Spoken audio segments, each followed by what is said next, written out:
grabbed a knife, I put it to his throat, and I was like, if you touch me again, I promise you I will fucking slit your throat. You not acknowledging my molestation cost you a healthy relationship with your child. How did you guys end up in a homeless shelter? Another one of a different sister's dad. He used to sell drugs, and our house got kicked in, and we lost the house, and we had to go back to live with my grandmother and her boyfriend. And her and my mom had a very tumultuous relationship. They didn't get along. My grandmother was upstairs talking shit about my mom to my grandmother's boyfriend, and my mom overheard her, and she was hurt. Like, her feelings were hurt. She's like, I'm your daughter, and I'm your baby daughter, and I probably do the most for you, and you treat me the worst. Like, that's how my mom felt. I don't remember what my grandmother said, but she was yelling at me. I told my grandmother, I was like, you're mean, and you're mean for no reason. And she said, don't talk to me like that. I'm your grandmother. And I said, you're not my grandmother. My grandmother is blah, blah, blah, blah, blah, my dad's mom. And she slapped me in my face. And my mom was like, oh, hell no. No one had ever hit me. And I probably was 6 at that time, maybe 7. But no one had ever hit me, ever in my life. And I was like, this bitch slapped me. Mm-hmm. And my mom was like, this bitch slapped her. So my grandmother put us out. Must have been maybe around midnight. And we walked from her house to almost to the shelter. We almost got there before a friend picked her up. This was before cell phones. This was like in the 90s. Had to be 94, maybe. Mm-hmm. It's before cell phones, so I don't even know. Maybe that person was just driving. They saw us, picked us up, took us to the shelter, and we stayed there. And my mom was like, if I gotta tough it out with my kids, and I'll do that. But her boyfriend went to jail.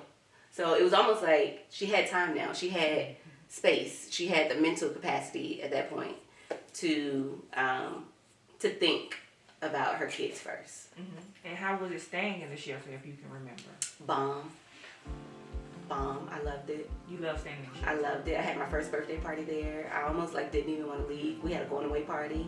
The people were nice. It was such a community feel. I think it was worth it. It definitely humbled us. I think for my mom, it was a good enough time for her to kind of find herself. Outside of being a mom, outside of being someone's girlfriend, outside of being someone's daughter, I think that was a good time for her to kind of decompress and reset. How many kids did your mom have? My mom has 10 children. Growing up, there were 6 of us living together. I have a brother that moved when he was really young, and a sister that moved when she was really young. So I grew up with 3 of my sisters and 2 of my brothers. So that's 7 of us. And then my aunt's children lived with us too, and she had 3. So that's 10 kids. So why did your younger brother and sister move away very young? My mom had us when she was young, so what I know now, she wasn't stable. And my brother's grandmother felt like she could give him a better life than my mom. So my mom was 16 or 17 when she had me.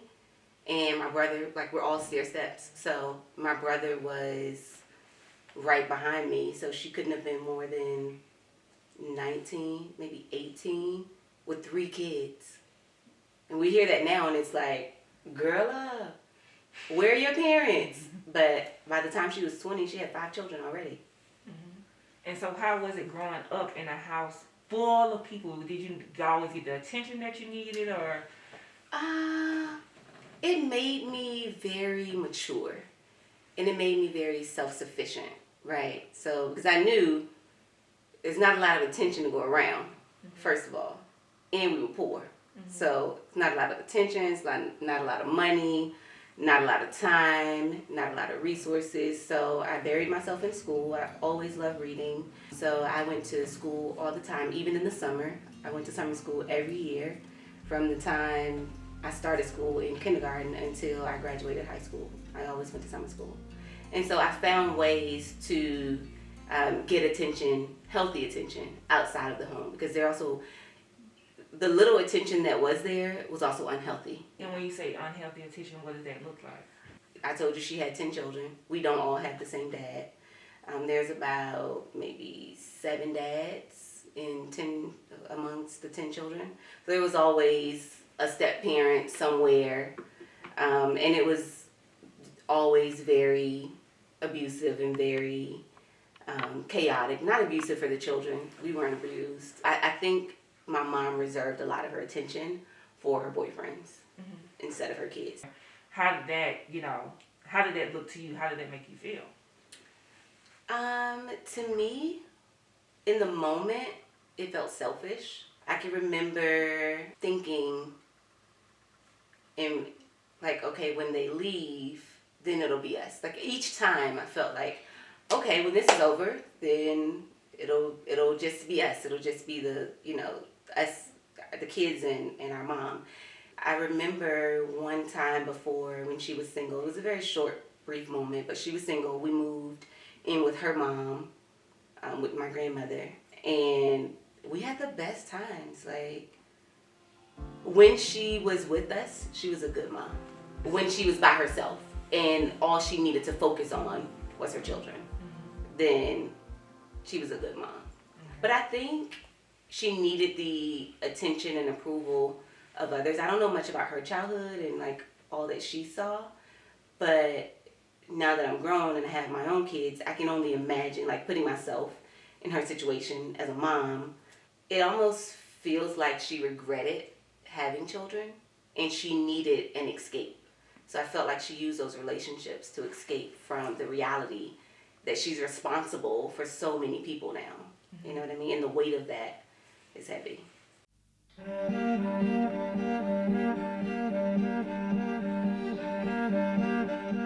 Tell me the first time that you witnessed abuse with your mother. Like, tell me how that looked. Like, the day that you saw it. And did you see it even coming? And who was it by?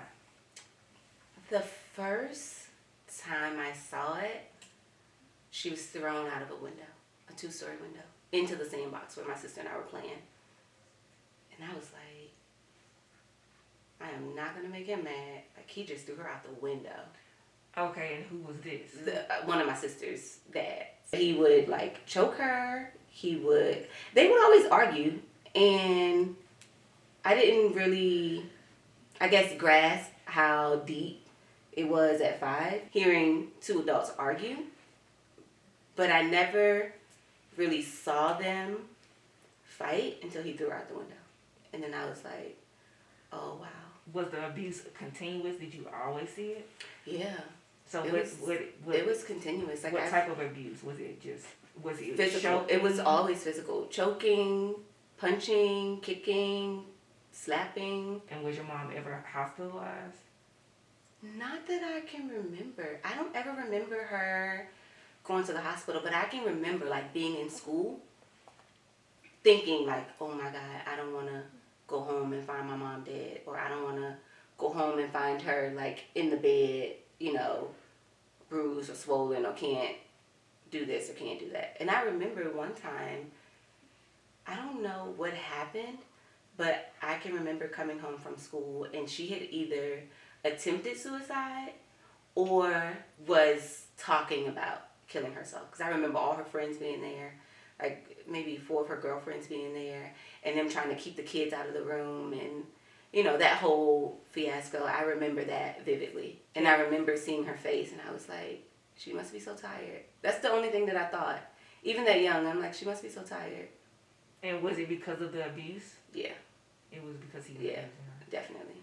And did she stay even after contemplating suicide? Definitely. The only way she left is if these people left her. I can't remember one person that she left. Like, there had to be some kind of intervention. Either someone went to jail or someone left her.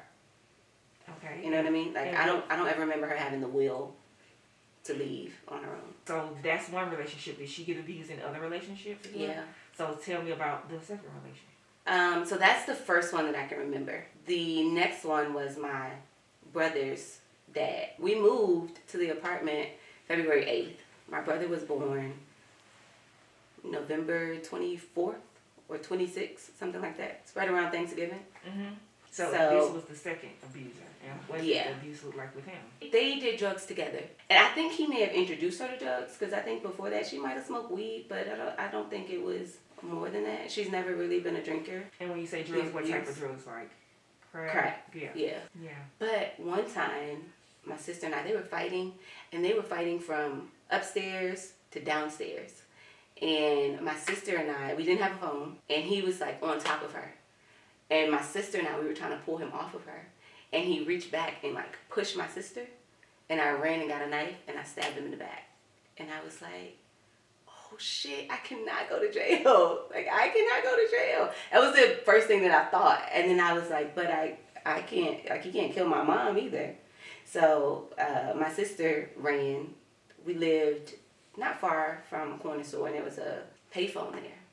And so when you guys called the police, what did that look like? 2 kids screaming in the phone. Oh my God, he's hitting my mom. Help me. Mm-hmm. So then that's the second relationship. So it's just happening and happening. So that relationship ended with both of them going to prison. But I remember coming home and either one or both of her wrists were broken.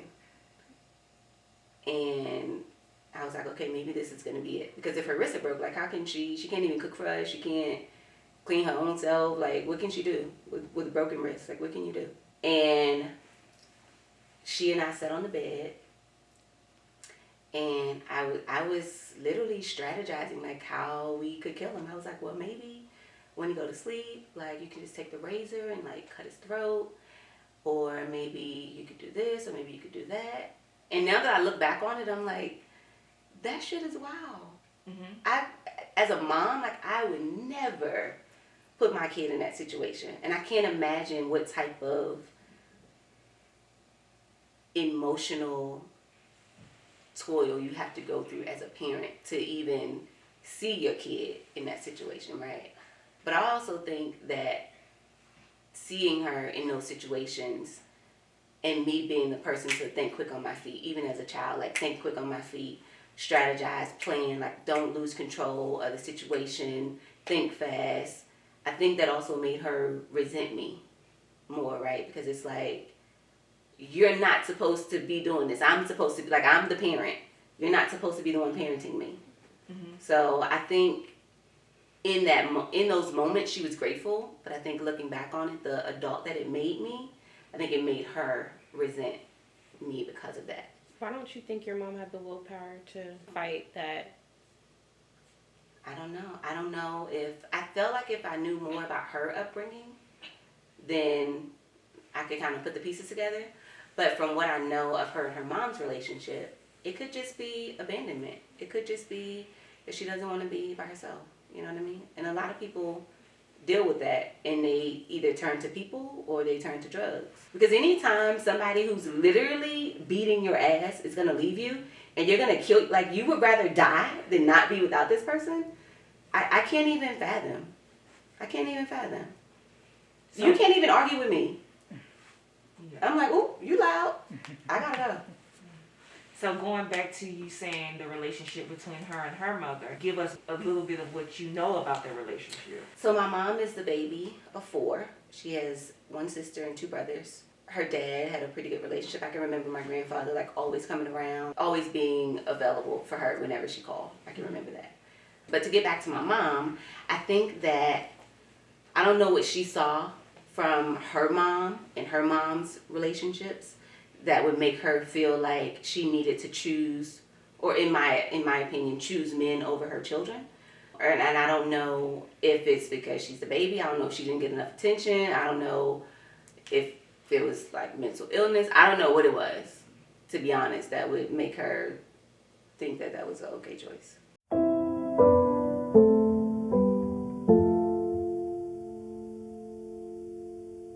So me and my mom, we were always, like, really close until I told her that one of her boyfriends, whatever, molested me. We would always, like, lay in the bed. You know how you have, like, the Oprah show would come on and they would have any of those talk shows. They would come on and they would have kids telling their parents that, you know, they've been abused. And I can vividly remember I'm laying on my mom's leg. She's laying in the bed. And her saying, if anybody did this to my kids, I would da-da-da-da-da-da. And I'm like, I'm definitely not going to tell her then because I don't want her to go to jail. Like, I don't want her to kill somebody. So I held that because I didn't want her to do something crazy, right? This is also the first relationship where she's not being abused. So the abuse switched from her to me. And so, but I'm like, oh, okay. Not it's okay, but we gonna take one for the team almost. I know it sounds weird, but that was my mindset. So we were good. And I left. I went off to school. She was all sad, like, oh my God, you can't leave. And I'm like, no, I'm definitely leaving and I'm not coming back. But when you say school, you mean college? College, yeah, I went off to college. So my sister called me and said that he was molesting another sister of mine. And I was like, oh yeah, no, that can't happen. Like, I'm okay. Not I'm okay if it happens to me because I'm definitely not okay with it. But that's my sister. Like, I can't even call myself your big sister if I can't protect you, right? So I'm like, that's my sister. So I told my mom, and she was like, no. And I'm like, well, why would I make this up? Like, that's crazy. So you told her about your molestation? I told her about mine. And then I was like, and he's also doing this to 1, 2, 3, right? Like my sister and my other sister. And she called me on the phone with him. Like, she had me on speakerphone with him, and she asked me, and I'm like, yeah. And I ran down everything that happened, and he's like, she's lying. And she's like, okay, I'll call you back. I'm like, girl, what? Like, it's one thing for you to get your ass beat. But what we not finna do is have you choose him in this way over me. Like, this is something that I would never lie about. But I found out that my oldest sister coaxed my youngest sister to say that because he was, like, snitching on my oldest sister because she was still home and, like, living her life. But she had also been molested by him. So it's not like I was making it up. Of course I wasn't making it up. But, and then my younger sister called me and she was like, you need to come home because he left her and she's talking about killing herself. And I said, well, call me for the funeral. Because at that point I was done. I'm like, if you're going to kill yourself for a fucking child molester, you don't deserve to live. When you found out that your sisters were being molested as well, what type of conversation was that? My sister and I, we never really had the conversation about it, only because even to this day, like, she continues the relationship. She's like calling him Pop and like all types of weird shit, and I'm like, how? I can't wrap my mind around it. So we've had very surface level conversations, but I can understand it. I don't know if my mom got to her, or I don't know if she think it didn't happen. Like, I have no idea how you could be so passive and engaging with someone who, like, molested you. I don't know how you could do that. And did he just molest 2 sisters or just you and? I think 3. I really wouldn't put it past all the kids. Even the males? Yeah. And was the molestation ongoing with this man, or was it just a one-time thing and it was over with? No, it was definitely ongoing. It was, I think I might have been 13, so probably from the time I was 13 until I was about 16. It ended with, I woke up during one of his sessions, but my brothers were in the bed with me. And my brothers were awake. Now I'm in big sister mode. So I went to the bathroom, I got myself together. He was downstairs in the kitchen. I think he was cooking. I grabbed a knife, I put it to his throat. And I was like, if you touch me again, I promise you I will fucking slit your throat. And he stopped. And actually when I was, I think I might have been 14. So it'd been happening for about a year, maybe a year and a half at this point. And I went to my mom and I was like, well, I'm just going to go and let my boyfriend, do this, that, and the third to me. And she was like, girl, don't play with me. That's what she said. Like, she thought I was joking. She never said why. Why are you feeling like this? Like, why do you think that that's okay? That's say this, that, and the third. What do you mean by that? Like, different sexual acts. And the whole, like, I wanted her to ask me why. So that I could tell her that this is happening to me. And the only reason I did it is because I felt like, okay, well, if somebody else has you, then you're less of a prize, right? You won't be as attractive to this pedophile. Your innocence is gone at this point. Yeah, that didn't happen. So now I'm like, damn, I done wasted my virginity on you. You still doing what you, like, it was, I was like, girl, you gotta make better choices. So why did you feel like you had to be the sacrificial lamb for your mom to be in a happy relation, a non-abusive relationship, way of molestation? So, okay, so once the guy that me and my sister, like, put the knife in his back, once he left to go to prison, so him and my mom went to prison at the same time. They kicked our house in. She got like all these kingpin charges for drugs and guns and all this stuff. So she went to prison. She did federal time for, I want to say maybe 18 months in prison. Well, when my mom came home, my whole thing was, I don't want us to be separated again. I don't want her to start using drugs again, because she wasn't using drugs. She wasn't doing anything. She was legit like just going to work and coming home and going to work and coming home. So it was a very different side of her that we got to see at that point. So being able to see her in that light, I'm like, okay, well, I don't want us to be split up again. So if I tell her this, me thinking that she's going to keep her word and do what she said she was going to do, I'm like, then I don't want her to go back to jail. So it wasn't so much as like, okay, I'm okay with this. I want to be the sacrificial lamb. I just didn't know that it was happening to anybody else. Because then I would have felt like, okay, well, you're definitely going to believe all of us together. How did that affect you and your mom's relationship? Like, from the time that she said we kind of just brushed off the molestation to kind of going forward? So once she brushed it off, like we had another conversation. She called me and she said, well, you and Erica's my sister. She said, you and Erica would always be around the house, like dancing and wearing them short ass clothes. And I was like, so are you saying this is my fault? Because I just want to be clear about where you stand on it. I think I may have blocked out what she said, because it was just so unbelievable to me that we're even having this conversation. One time, one of my brother's cousin came to the house. She was a little girl. She had to be maybe 8, maybe 10. She was a fast little girl though, like dressed real fast, like. But when I put that in my mind, hearing what my mom said to me, I'm like, okay, so do you think that it's just the kid's fault? Because this girl, she spent the night at our house. I'm pretty sure he molested her. And she went and told her mom, who then told some other guys. And they like all came to our house like ready to kill him. And I'm like, yes, let's go. Because at that point, my mom didn't know what was happening to me, right? But I'm like, but now I don't even have to tell, because somebody else is at his head. And she's literally like standing between them. She's ready to fight these people. And she's like, that didn't happen. She's lying. And I'm like, I still didn't say anything. But in my mind, I'm like, this little girl's not lying. You know what I mean? Like, she's, like, why would she make that up? Who would make that up? That's not even something that you would play with. So she saved him. But when I went back to the conversation that she and I had, like, years later, I'm like, why? Okay, so you really believed that, you know, this little girl was lying. I think it took me maybe 2 years to really, like, pull myself together, because I stopped going home. Like, I stopped going to Richmond. I stopped calling. I stopped really associating with anybody except, like, my siblings, really. Because that's the other thing. I told my best friend.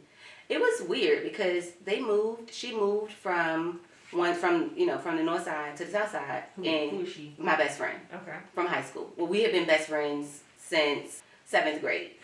And we would go to each other's house all the time. She was always staying at my house. I was always staying at her house.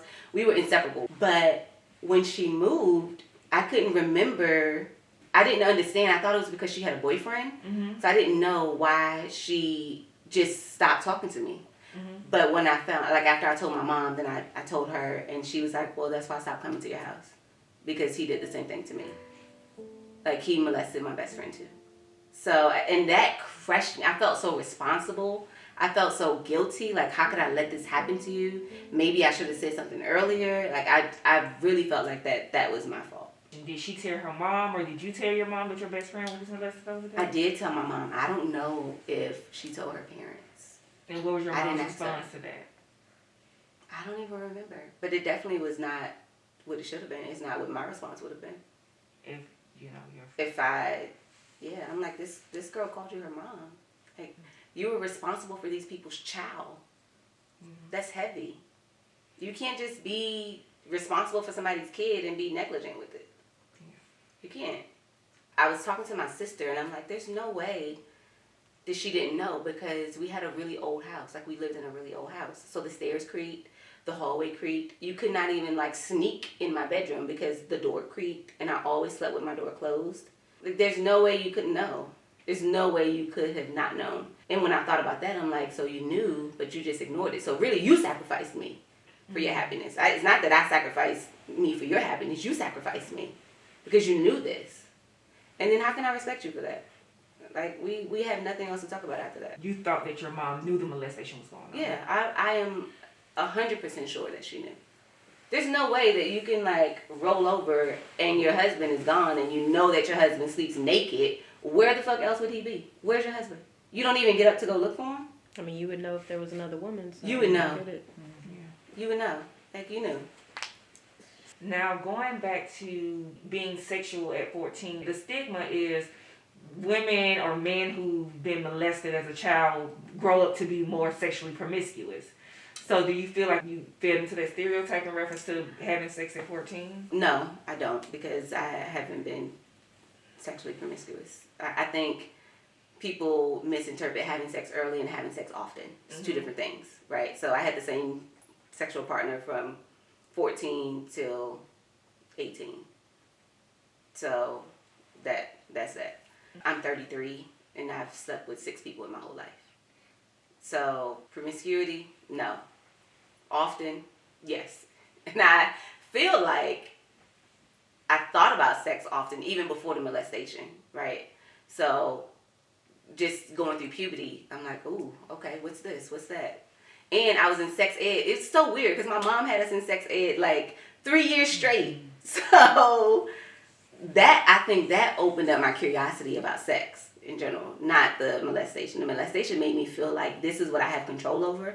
This is when I can say no, and I'm going to say no, right? Because that's my right.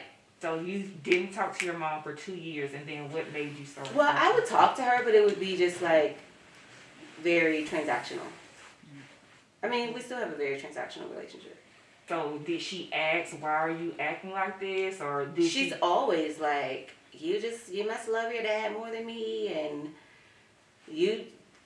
I don't know. She's always, well, my mom is very dramatic too. So she's always, I'm like, if it's not about you, then like the world is falling, right? So in order to protect my own peace and to spare her feelings, even more so than I do, I'm like, it's best that we not talk, because I'm not going to sugarcoat it. I'm not going to, and I've told her on several times, she's like, we used to be close, this is that and the third, and I'm like, well, this is what happened. And then she can't acknowledge that. She can't acknowledge that, okay, I'm sorry. And even I had this conversation, I think I might have been 19. I was driving down to Wilson, North Carolina, with my college friend, and I called my dad, and I told him about the molestation, and I was like, because my dad was doing drugs too, and I was like, you know, I don't want you to die before you get a chance to walk me down the aisle. And I also know that this is the reason why this happened to me, because I had done a bunch of research, and I'm like, studies show that kids who don't have their dads in their lives are more prone to be sexually molested, because predators feel like, who's going to protect you, right? Like, nobody's going to check me. Your mom is not going to check me. And where's your dad? And my dad broke down crying. He was like, even to this day, like, he's still, and that was 10, 15 years ago, he's so apologetic. He left, I want to say the next week, and got into treatment and has been clean ever since. He's like, I can't see him. If I see him, I'm going to kill him.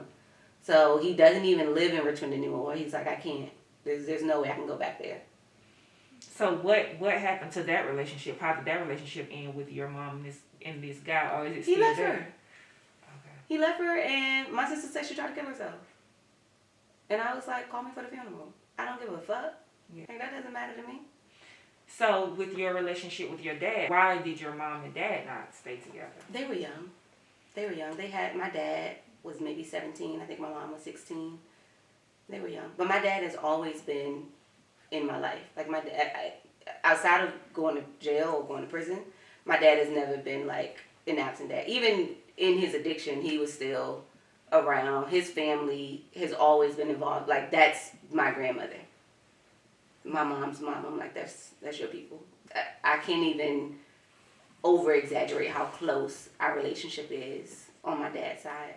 He's always, even when he slacked, like his family was there to pick up, you know what I mean, to pick up the pieces.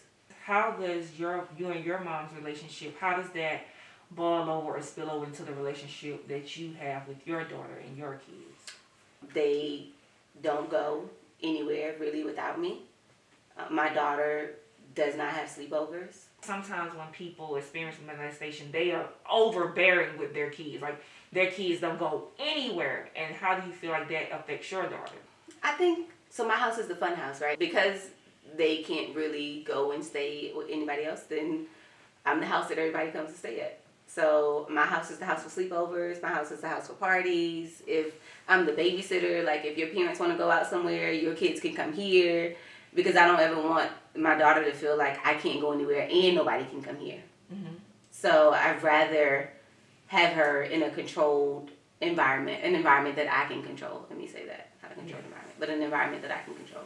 I mean, the same thing goes for my son, too. It's not like I let him, he goes to one person's house. That's it. Yeah. Outside of that, no. Do you feel the trauma of your child? Do you feel like it seeped over into your relationships, and if so, how? So I will say that I've never been in a domestically violent relationship, ever. All of my brothers and sisters have. Never. I've never even been close to being in a domestically violent relationship because I know how to remove myself from the situation. And if it gets to the point where either of us have to put our hands on each other, then it's not worth it for me. I will say that I parent much differently because of that. My kids come first before anything.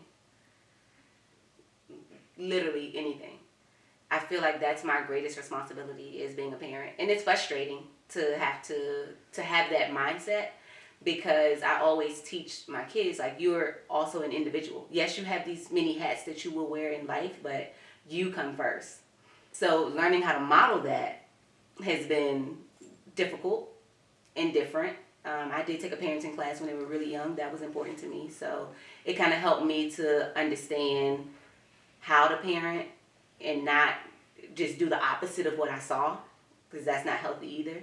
The way that it shows up in my relationships is I'm very content not being in a relationship while my kids are young. I can't control how somebody else is going to behave, and so I won't risk it. I'm not even going to give anybody the opportunity to abuse them, disappoint them, or anything. So if that means that I have to be single until I turn 40, I'll be single until I turn 40. And let me tell you a funny story, though. So this shirt, I was talking to a guy. We were dating.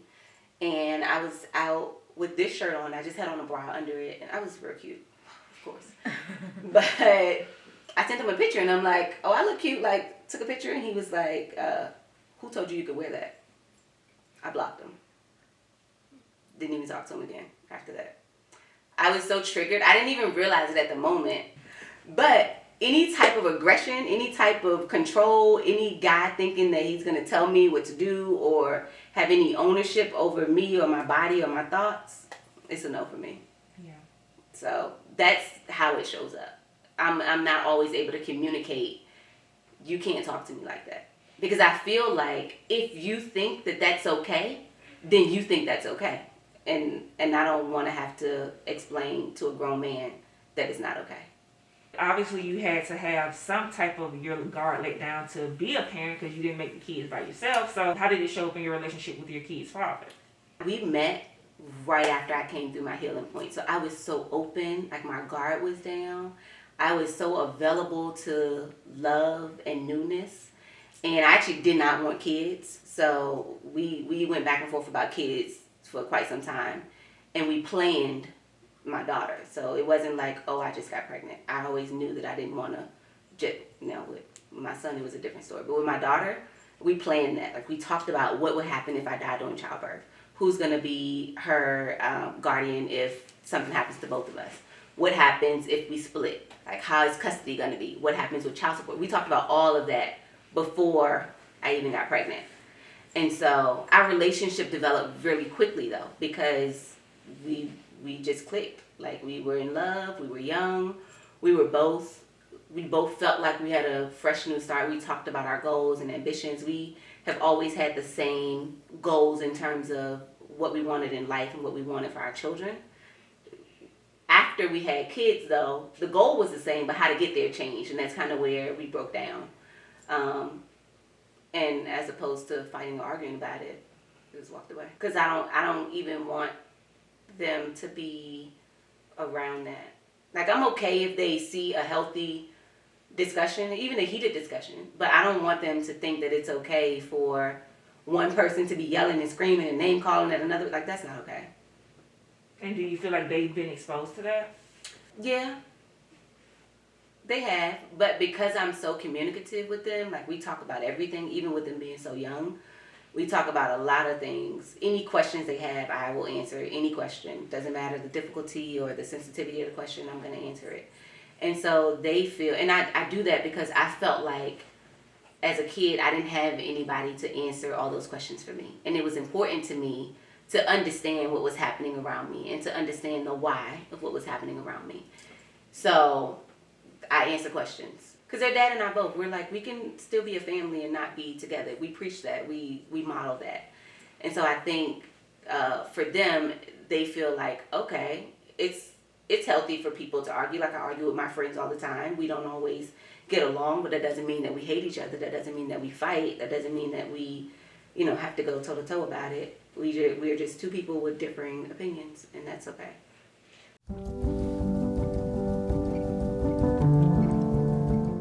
And when you say heal, how did that look for you? How did that healing process look for you? I went to therapy.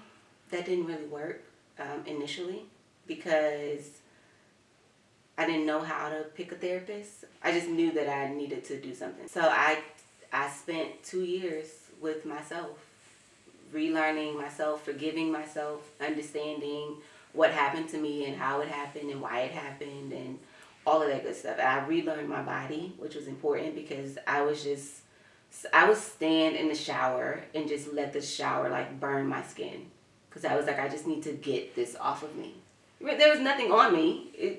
I just felt like I just must be so filthy right now. I just need to get clean. So I would literally like stand in the shower until like I could feel my skin burning before I got out. Like that was the only way that I felt clean. I mean, my showers are a lot more healthier now, but for a long time I was like, okay, in order for me to be healthy, like I can't give, he's already taken so much away from me that I can't continuously and knowingly give him more agency over my mind. Because that's what it felt like. It felt like, okay, now you've taken my body, so let me just go ahead and, like, now that you're living in my mind, and I needed to rid myself of that. I decided to focus on me, take ownership of my own body, and really advocate for women having agency over their body in whatever way they want to, right? Like, it's yours. It's the only thing that you come into this world with, and it's the only thing that you're going to leave with. Did you seek therapy? I did, but a lot of it was self-work, and I continue that self-work even today. I'm very introspective. I take a lot of time thinking about my decisions, my words, my actions against what my intentions were, how they affected other people, what they make me look like as a mom, how my kids will look back on this time in their life and judge me. So I've always been introspective.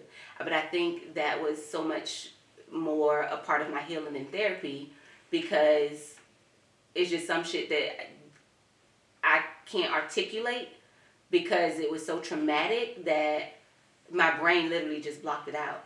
Mm-hmm. It's like, I know this, but I can't articulate it to somebody else. Mm-hmm. So that means that this is going to have to be between me and God. Like, figuring this out is going to have to be between me and God. Mm-hmm. And that's literally what it was, really. Okay, last question. What would the 33-year-old Erin tell the 13-year-old Erin? Kill him. I would have done, what, maybe 5 years? 3? Mm-hmm. I still went to school. I still would be successful. Less girls would have been molested. Yeah. That's for sure. I should have just killed him. And with the other sisters that you perceive to have been molested, how do you feel like it shows up in their life? All of them have been in abusive relationships. Every single one of them. Me and my brother that moved away when he was young, whose his grandparents thought that they could provide him a better life, were the only two that's never been in any abusive relationships. Ever. We're the only two that's graduated college. We're the only two that, like, are really have any measure of success. And we're the only two that she don't have mind control over. Yeah. Yeah. We're the only two that's like, It's a girl, bye. testimony, yeah. What would the 13 or the 33-year-old Erin say to your mom if it was just her listening to you? What would you say to her? Grow up. But I've provided therapy for her. I've done so much for a person that I feel like have done nothing for me that I'm just like, You've exhausted all the possibilities. I have nothing more to say or do for or with you, really. I don't. So if you could repeat and complete, you not acknowledging my molestation did this. You not acknowledging my molestation cost you a healthy relationship with your child. Because I don't think it took anything away from me at this point. I think that is what I needed to contribute more as a mom and to contribute more as a friend. Like, I'm more patient, I'm more empathetic, I'm more inclined to believe when somebody is telling me about their trauma. Mm-hmm. Because I know that it's real, right? I know that this really happens. Yeah, I don't have any regret about me and my mom's relationship. Like, if she left this world today, I would be fine. I have nothing else to say. It's very transactional. So what advice would you give, like, women or kids in your similar situation, or even to give moms whose daughters have come to them with stories of molestation? Definitely listen to your kid. Like, that's not something that a child would lie about. That's one. I can understand when people, women, men who have been raped or sexually abused say that I would rather die than live with this every single day, every waking moment. There's no escape. There's no getting around it. I definitely would say go to therapy, because that's going to help, especially talk therapy. But some shit you just can't get over. You really can't.